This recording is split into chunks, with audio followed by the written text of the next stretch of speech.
નમસ્કાર દર્શક મિત્રો, એસડી ન્યૂઝ ગુજરાતી ચેનલ પર આપનું સ્વાગત છે અને હું આપની સાથે વૈશાલી પોબારું કરીશું નજર આજના સમાચાર પર। ભરૂચથી વાગરા તાલુકાના જાણિયાદરા ગામ નજીક જીઈબીનું કેબલ તૂટી જવાથી બે ભેંસોના મોત નીપજ્યા।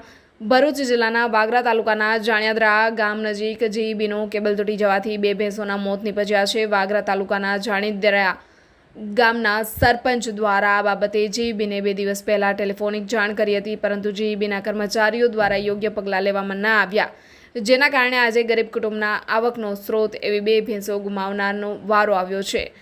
સ્થાનિક લોકો દ્વારા જાણવા મળ્યું હતું કે આ જગ્યાએ ભેંસ ચરાવવા આવેલા ખેડૂતોને પણ કરંટ લાગવાથી નુકસાન થાત અને કદાચ જીવ પણ ગુમાવવાનો વારો આવત, પરંતુ ત્યાંના લોકોએ 15 થી 20 ભેંસો અને ખેડૂતોને બચાવી લીધા છે। સરપંચ દ્વારા જીઈબીના અધિકારીઓ સામે જીઈબીના અધિકારીઓ પર આક્ષેપો કર્યા હતા કે જીઈબીના અધિકારીઓ પૈસા આપે તો જ જલ્દીથી કામ કરે છે, કંપનીઓ પૈસા આપે તો પહેલાં તેમનું કામ જલ્દી કરે છે, તેમ જાણિયાદરા ગામના સરપંચ જણાવી રહ્યા છે અને આ મૃત્યુ પામેલ ભેંસોની આગળની કાર્યવાહી વાગરા પોલીસ કરી રહી છે।